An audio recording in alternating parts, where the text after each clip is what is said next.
This is Anya, Leonard, and Alex Barrientos, and you are listening to Classical Wisdom Speaks, a podcast dedicated to bringing ancient wisdom to modern minds. The question at hand is, how do we know what's true? And how do we know what's true? Oh, it's my Cute. So, I mean, it is a big question. I can it's see a how huge it question. might take somebody off guard a little bit. So, yeah. Yes. The question begins in Plato's Theaetetus.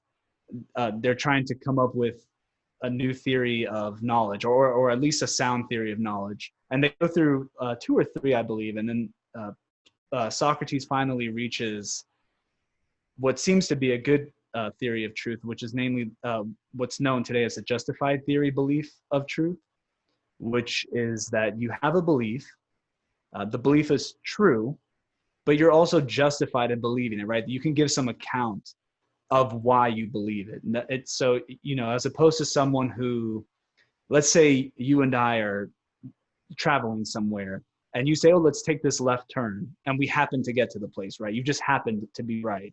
We wouldn't want to say that you knew where we were going, or you knew that that was the right turn to take. Did we? Or did we? Yeah. Right. And so in the same way that if a child accidentally spells a very complicated word right, this is actually the example that Theaetetus and Socrates use. We wouldn't want to say that that child knows what that word is or has knowledge of what it means, right? They just got lucky.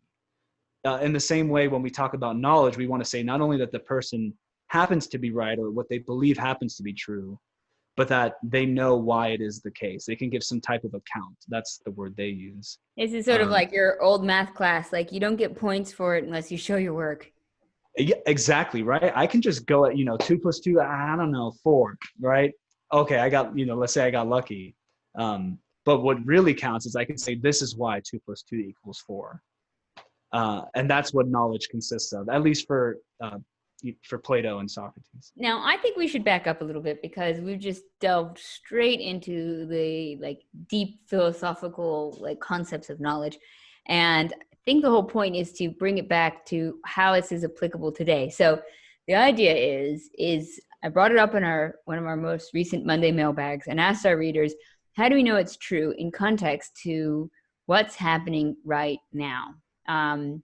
So you're going straight into what is even knowledge, but how do we know it's true in the world where we have so much information being thrown at us and there's so much happening, and right now we have this worldwide pandemic occurring, so there's so much information about what is true with regards to this pandemic. How do we know what's true right now, like in an applicable real life way? It becomes really difficult. I don't want to oversimplify even the account that I gave, but even, Plato or Socrates' account becomes rather difficult almost off the bat. Even more so when you apply it today, like you're saying, with all the media outlets that we have telling us different things, the different biases that might be associated with certain media outlets. So it becomes really difficult. And it's really tough to speak of truth with a capital T in times like this. And there's been a lot of, in recent philosophy over the past 100 years or so, where that's really, I would say that the mainstream in thought is the idea that there is no truth with a capital T, that what's true is just what's true for you. And I think that, at least intuitively, I would like to avoid that. And I think most people should want to avoid ending up in that type of void of just, oh, whatever's true is what you want it to be. Yeah, and I mean, that's got a lot of dangerous implications. A lot of dangerous. Everything is just relative. And I mean, it kind of makes you think of the Matrix or something, like it's all in our head, Nothing actually exists. Like, we are our sole defining factor of truth. So we get to be the sole defining. And I get that, how that relates to sort of relativism that's so popular today. But why do you think that's so problematic? Like, why do we have to avoid relativism? I think it's especially problematic in the first place because we, at least in the US and a lot of other Western countries, we live in democracies or democratic republics, whatever you want to call them, representative democracies. And these at the very foundation rely on people being able to have discussions with one another, and be able to agree or disagree and know where exactly they agree or disagree on. And when two people can agree on something being a fact or something being true, it becomes very difficult to have those kind of necessary conversations. And so it taking that further in a time of pandemic, when you already have this issue that democracy needs to have functioning conversations between individuals, now you have a pandemic thrown into the mix, and it becomes even more important, because if we can't know what is the case or what the facts are about this virus and how dangerous it is or whether we should stay inside or not, it becomes very difficult to see how we can even get out of this together, and save the most amount of life possible, get the economy going and all that. Yeah, I mean, it's amazing because truth in journalism and truth in media is, it's so instrumental, and it gets to become scary if you worry that there's biases or propaganda or censorship. On a little maybe quirky anecdote, the story of why it's called the Spanish flu in 1918. I don't know. Okay, so basically, this was the war was happening, and Spain happened to be more neutral at the time, and the other countries had heavy censorship of journalism and what was happening in the media, and they didn't want to report the Spanish, with bunny ears quotation, was happening all throughout Europe, but they weren't reporting it in other countries because they were afraid it would bring down the morale with regards to the war, and people would know that a lot of it was being passed around because of the soldiers and such, and that would undermine the war efforts. And so the only country that allowed free media was Spain, because they weren't really involved. And so that's why it was called the Spanish flu, because they were the only ones reporting it. So everybody thought it was just in Spain when it was everywhere. So it just goes to show, we now all say the Spanish flu when it has nothing to do specifically with Spain. It has to do with all of Europe. So censorship can have a huge influence on our here and now, but then even how we construct all of history. Yeah, definitely. And I think that's so important to keep in mind right now, just with how much what we're talking, even the way the dialogue gets shaped and the way that this will be remembered is being shaped as it's happening, by news outlets. Yeah. And it's an important moment. So what can we as history lovers, classicists, and philosophers do to tackle this issue? I definitely think the most important thing would be, and this might sound somewhat of a cliche or something, but I think it would be helpful to remember Socrates' line that he knew he was wise because he knew that he knew nothing. And that doesn't mean, I don't want that to imply that it means that we should abstain from saying that we know things or end up in relativism, because there is that worry, but rather that we should know that as the creatures that we are as human beings, there are limits to our knowledge. Where we get our knowledge is limited and have a lot of issues as we've just been talking about. And so we should at least know that when we're talking to other people or when we're reflecting on the things that we think we know, we should think about where those things came from, why we believe it. Do we have some interest in it being true? And did the person who tell us have some interest in us believing it? Yeah. And I was going to say, maybe to complement that, I was going to read out a reader mail from, well, it says SC South, so maybe that's in South Carolina or something. yeah, That's what I want to say. But he said something about that we need to, how do we know what's true? What tools do we need to use? And he said a basis in logic steeped with some empiricism and at least some mathematical acumen to include and exclude all scenarios presented to us, combined with a system to bolster our own psychology, be it the Stoics or Zen or another. And to those pillars add the sense and knowledge of our written histories. So all of our thinking has a foundation in the minds which have already lived through such things. Even though subjective, they bring us the past warnings of what we were all like in the depths of despair and what we are capable when we rise out of the pit. I think that's definitely a part of what we need to be aiming for. When I teach logic courses, one of the main issues right off the bat is that people tend to have an issue discerning between a valid argument and a sound argument. And going off of the reader response, they're talking about logic. Something that's important to remember is that, an argument can look nice and tight and look, man, everything that they're saying just follows. It looks great. The premises support the conclusion. Great. That can be an argument can look like that and be valid, right? All an argument takes for it to be valid is for the conclusion to be supported by the premises. But for an argument to be sound, you have to know if the premises are in fact true.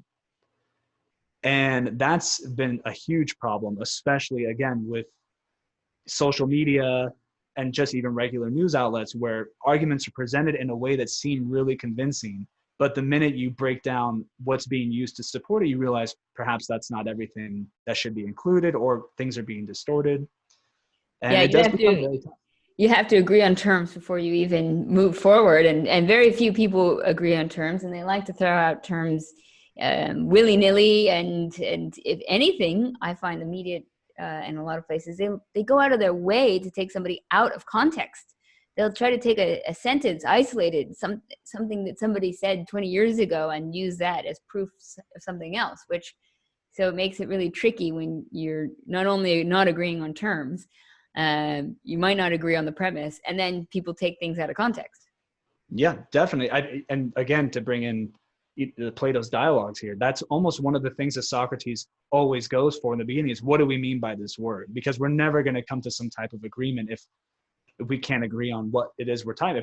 How can we agree on what the nature of piety is if we don't agree on what the term means or what it refers to? And we run into that problem today, like you said, with the willy-nilly use of words. Fascist, socialist, communist just get thrown, neo-Nazi, whatever. It's pretty much whatever they want to use a catchy headline. And it has the unfortunate effect of that thing comes to define what the term means rather than what it might actually mean, or what people who describe themselves that way actually believe. Well, and I mean, you do see that all the time, people just throwing out terms without any, to be frank, respect to the history that those people evolve. They're like, oh, that person's being like Hitler. And you're like, really? Like, are you sure about that? Because that's I don't know. I don't see like 6 million graves sitting around anywhere. Maybe a little bit more sensitivity to that. It's interesting, again, the reader mail referenced the Stoics, and that's another one. Like today, people say Stoicism, they think you don't have any emotion, and they have no idea that the Stoics is a completely different sort of moral philosophy.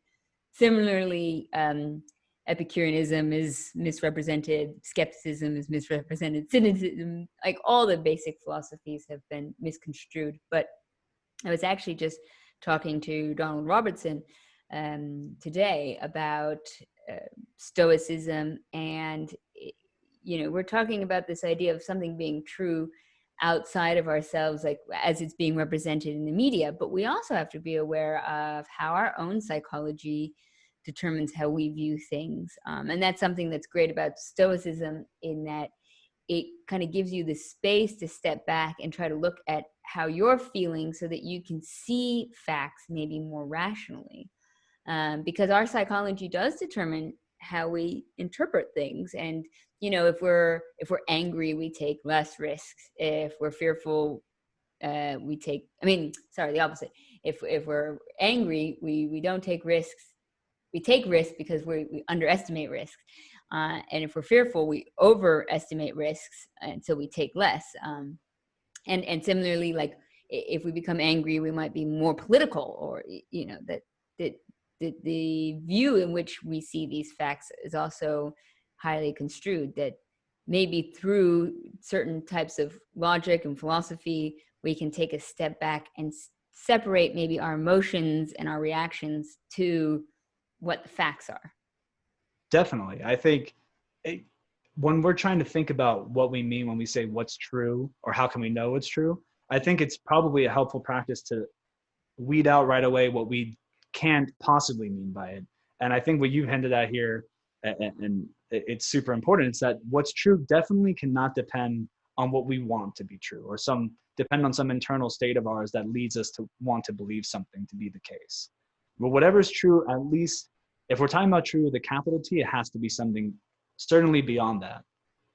And so we can at least weed that out right away. And I think that does help get us away from a lot of the relativism worries that we've been discussing. With the Stoics, and just to show you that there's no, just because these are people that we revere, they have their own issues, right? There has been plenty of times where you'll see a Stoic misrepresent something about Epicureanism, or you see Cicero misrepresent the Epicureans and the Stoics in the same work, right? And so even these great classical philosophers, if they can make those mistakes, just imagine how many mistakes we can make. And I think it's, again, to really emphasize the need for humility and to step back and realize the limits of our own knowledge. It's good to reflect on not only what the classics have to teach us, but also some of their failures in being true to what they were studying, and kind or generous to the people they were criticizing.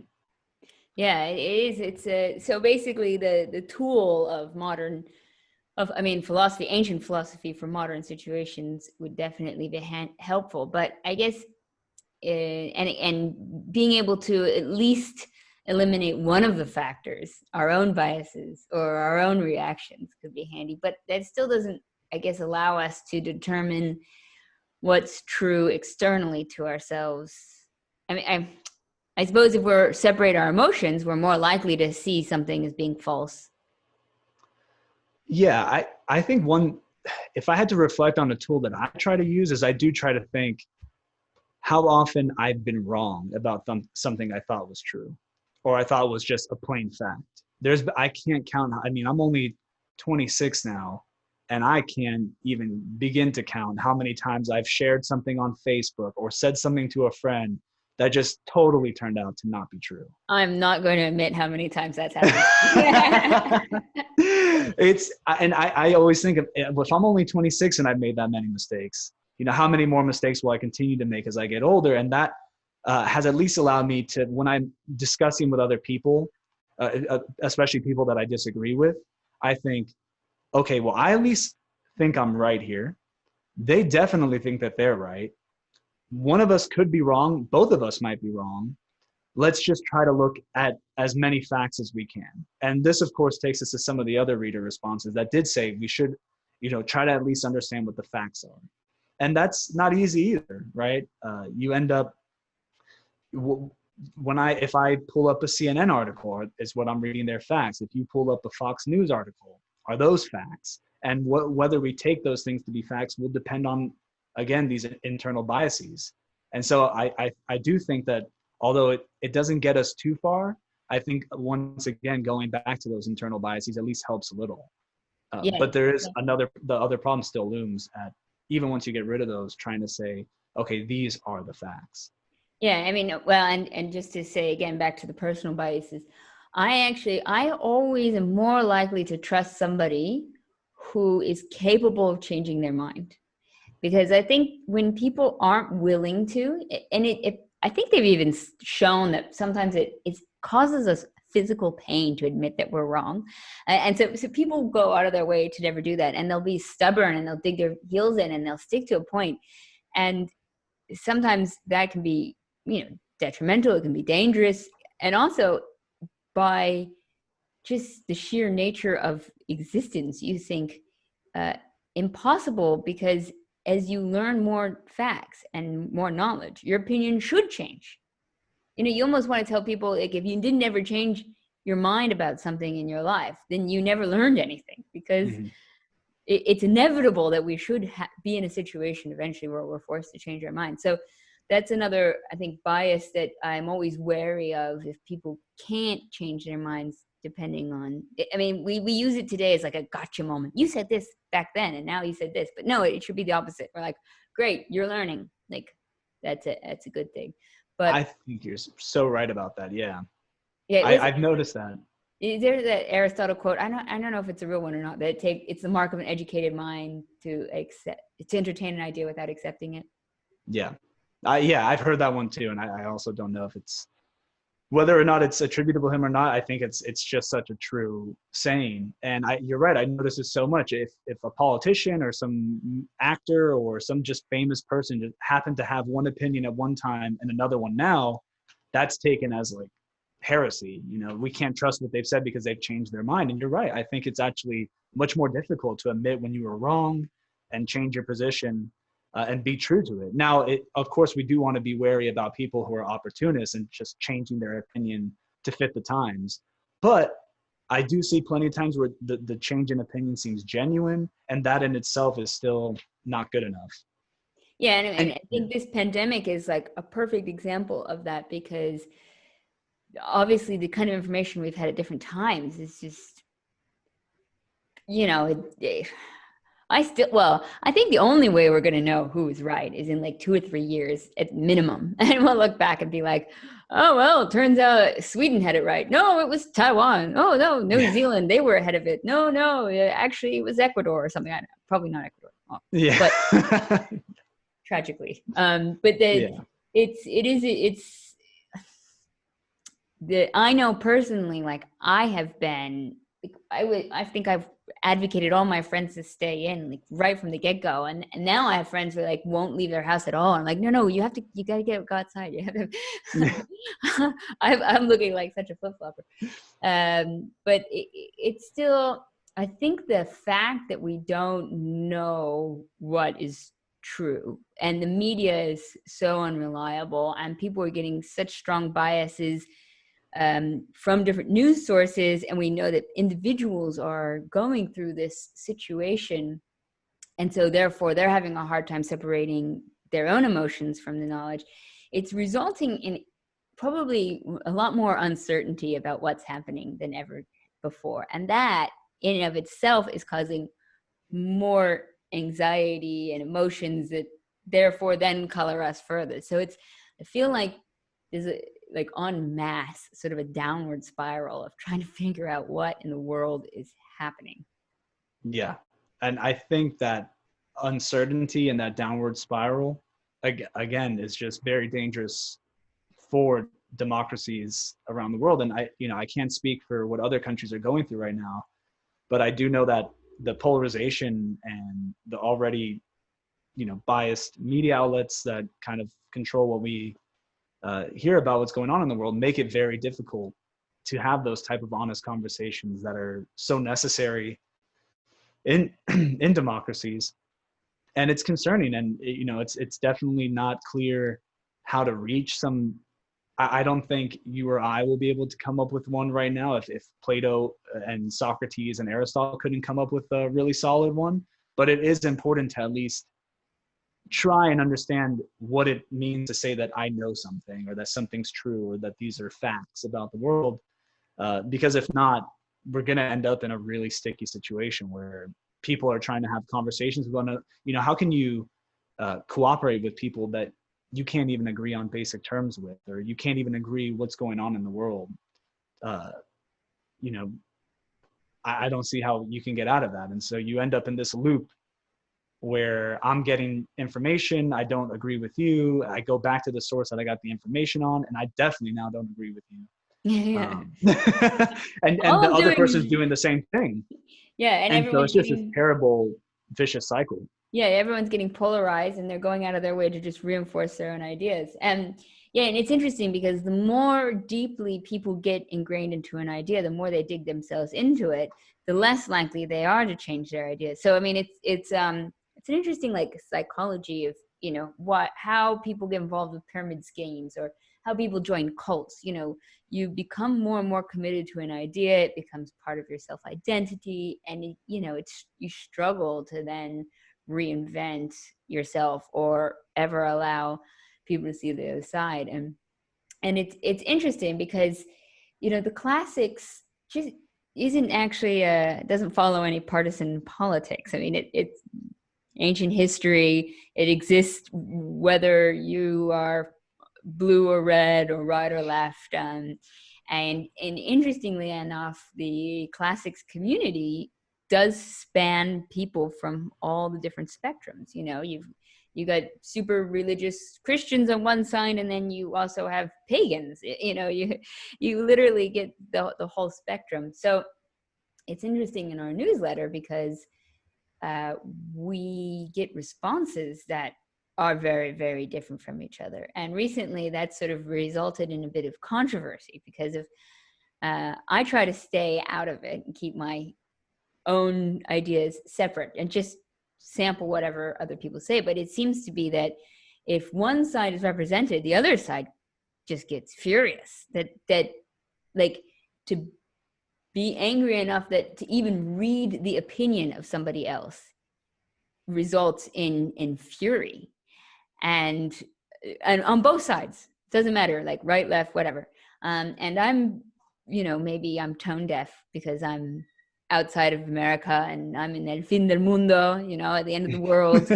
You know, we got penguins and, you know, dog sleds and, you know, you're just down here and far, far away from it. And so I sometimes wonder if it's like swearing in another language. You say the words and you know what they mean, but you don't know the impact. So, and is it so painful for people to read somebody else's opinion? Like, is that so? Why does that cause so much anger?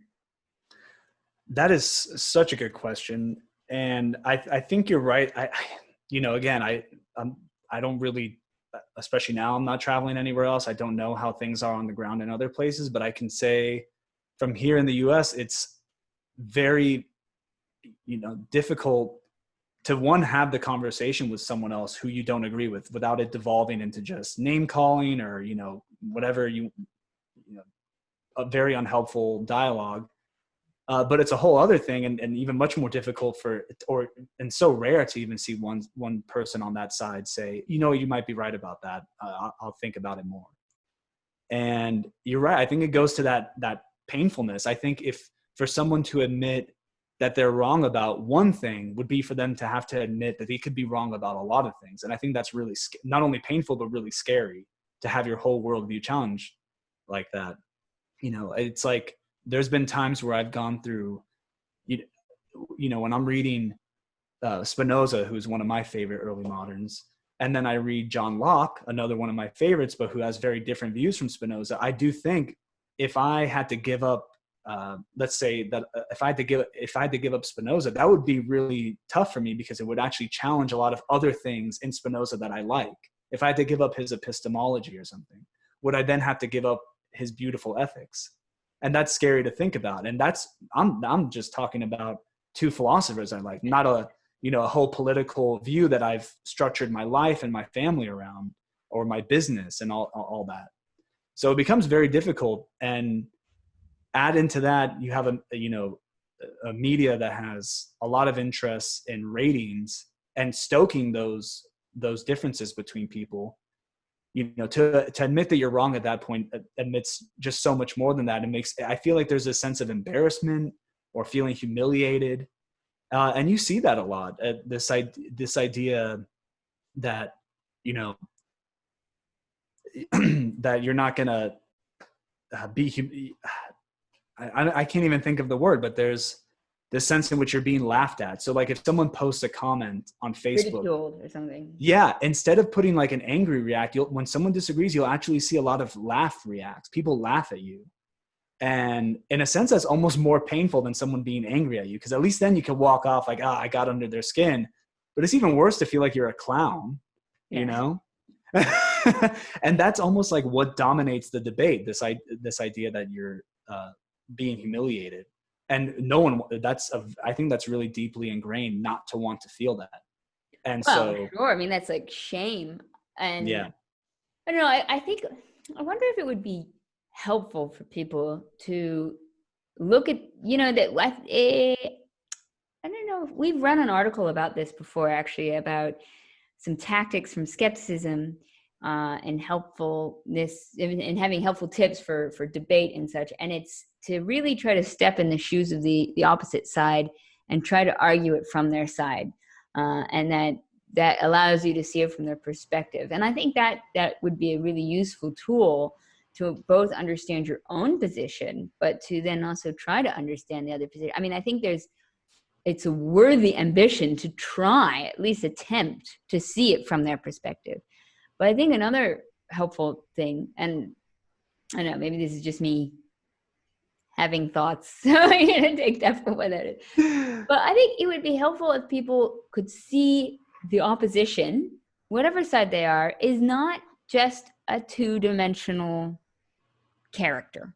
Like, I think everybody, when they're envisioning, you know, the MAGA supporters in the red hats, or the snowflakes from the left, or whatever archetypes they've created, whatever, you know, caricatures, they see those people as not real. They're dehumanizing them, and they're making them these cartoons that if they believe this, then they must believe X, Y, Y, Y, Z, Z, you know, everything to do with it.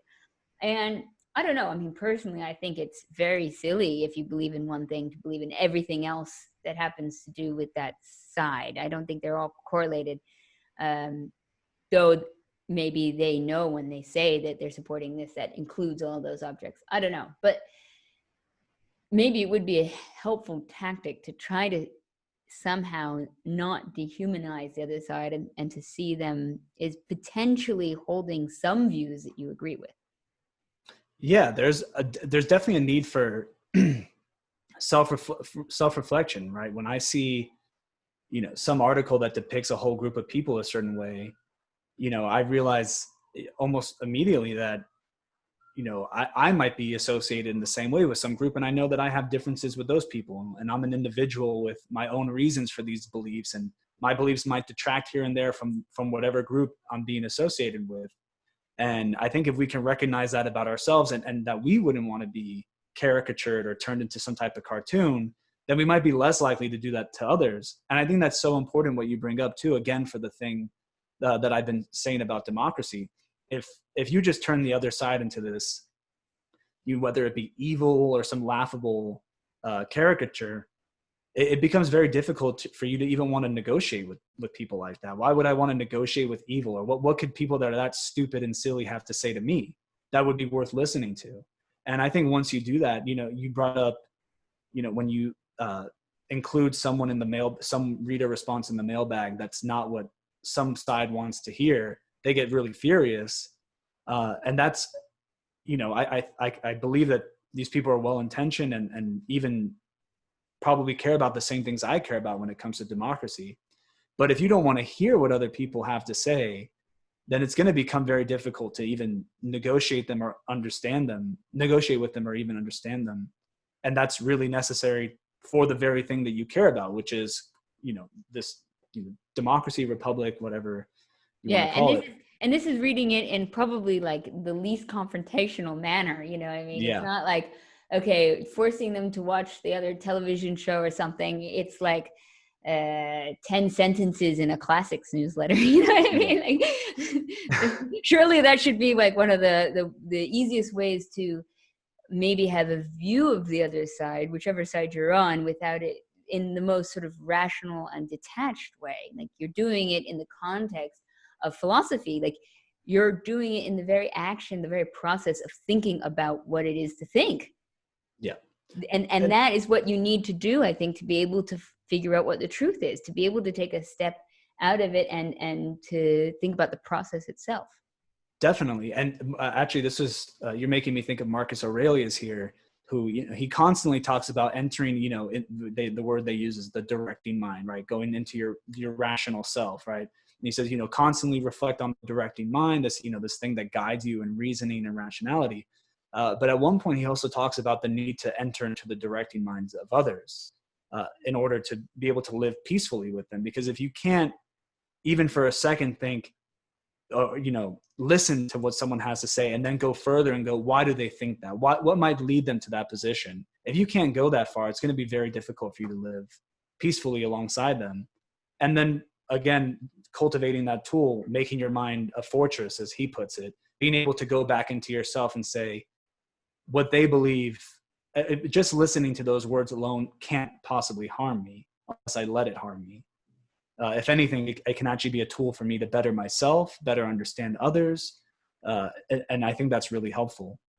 And To that, yeah, that's a great point. And that was going to be the next question I was going to ask, is that, to bring it back to truth, is can we find truth in things that we know are biased, that we know are of a different opinion? Like, what do we learn by reading the opinion of somebody we disagree? Like, maybe we're not going to, maybe we think what they're saying is not truth, and maybe it isn't. Maybe it is. I don't know. But do we gain something in the very act of hearing from the other side? So I think, and now we're just getting into my own approach to this, but I do think that even when you find out that something, so talking with someone and hearing them say just something totally outlandish that couldn't possibly be true, right? Let's say that they tell you that the moon is made out of cheese, right? We can rule that out, and you might think, well, that's worthless and didn't really contribute to knowledge or to truth. But in a way it did, because now you know what the moon isn't, and that's to know something about the moon. And I think, we can apply that to other areas of life, but it's definitely not easy. I think one good way to think about it, and it's the way that I typically approach it, is to think about the Socratic dialogues. And so I think what would have happened if, when Socrates sat down with Gorgias, he got so offended and was so hurt by what Gorgias had to say about justice that Socrates just got up and left. Well, we wouldn't have this beautiful dialogue where, although they don't reach this penultimate, final and eternal sense of justice and what the good citizen is, and et cetera, they do reach some really interesting and really valuable conclusions that have, in the history of philosophy and in the history of thought, taken us further along the way, right? So just to give an example, one of the things that they both come to conclude is that it's better to be harmed than to do, it's better to be wronged than to do wrong. And while not everyone might agree with that, that is actually essentially the golden rule, that it's better when you're slapped on the face to give them your coat, or you don't slap them back. It's better to be wrong than to do wrong. And that's, especially for a lot of people in the West, that's a pretty fundamental rule. And we might not apply it every day. We're not perfect at it, but in the history of thought, that took us a long way. Wait, I thought the golden rule was do unto others as they do to you. Yeah, I'm sorry. Well, I'm taking that and using it for the other example that Jesus gives, where he says, if someone hits you, give them the coat off your back. Turn, give them the other cheek. Turn the other cheek. Yeah, which is you wouldn't want to do wrong to someone else, and even if they do it to you, it's not worth doing it back to them, because that's not what you would want. Well, and for anybody listening, a lot of the fundamentals of Christianity were born out of Stoicism. Exactly right, and Stoics were learning a lot from Socrates and from Aristotle, and that's how that goes. And I think that's beautiful. And so when, even though a lot of our disagreements might be on a smaller scale and they might be over Facebook and Twitter and whatnot, there's that same development of thought and reaching closer to some, maybe not the ultimate conclusion, but to some conclusions that are still valuable in themselves, is what dialogue and disagreement and saying controversial things to each other is all about. And you don't get there without offending someone sometimes, or without saying something that without someone saying something that you're not going to want to hear. Yeah. And it's important to keep that in mind. The process itself is the value. Exactly. And I really think that's the only way that we can think about it, because if the idea is that you're trying to get at, and this is where reflecting on the classics also helps, the idea is that you're going to get to you're going to discover the ultimate truth of the world. Just think about all the people before you who were probably far greater minds than you or I, who have got as close as they could and still failed, right? We wouldn't look back, as much as I love Seneca, and say he got everything right. He got plenty of stuff wrong. And as much as I love Epicurus, he got plenty of stuff wrong. And that's how it goes. And so to think that when I'm debating with someone that I care about, or who might be my friend, that because they don't agree with whatever I happen to be saying, that they're evil, or we can't talk, or anything like that, is not only harmful for society at large, because we need that ability to engage with one another, but it becomes harmful for myself, because now I'm cutting myself off from some interlocutor who can help me get closer to what might be the case, what might be true. Now, I think we should end this with maybe a little bit of practical advice, if I may. You wrote a great article, The over Thanksgiving on how to debate, according to Marcus Aurelius. Maybe you could give a few tips on how to debate with somebody you don't agree with at all. And yeah, just to say also, I took those tips not just because I read them in Marcus Aurelius, because I do try to apply them. And one of the ones that I think is most helpful is, like we've been saying, to not get hurt when someone disagrees with us, to recognize that other people have beliefs for what they seem to think are equally valuable or valid reasons as we hold for our own. I think that's really helpful. And the most important is recognizing that you can be wrong and that it's not bad to be wrong. So again, I think in that piece, I quote a specific passage from Marcus Aurelius where he says something along the lines of, the truth never harmed anybody. And so when I'm proven wrong, all that means now let's taking for granted that I've been proven wrong or something like that, or that I've proved someone else wrong. He says you should thank them because now I'm closer to the truth. Thank you for proving that I had a wrong opinion. Now I can move closer to what's right. And that's what's most important, I think. And I think those are all good things to keep in mind when we have these conversations, whether they be about science or politics or religion. I think it's important and important to bear in mind that these have bigger societal impacts if we can't at least even learn just to hear each other out. Concur. We should just have our shared goal, seek the truth. Yes. Thank you for listening to Classical Wisdom Speaks, a podcast dedicated to bringing ancient wisdom to modern minds. If you wish to learn more about classical wisdom, please go to classicalwisdom.com.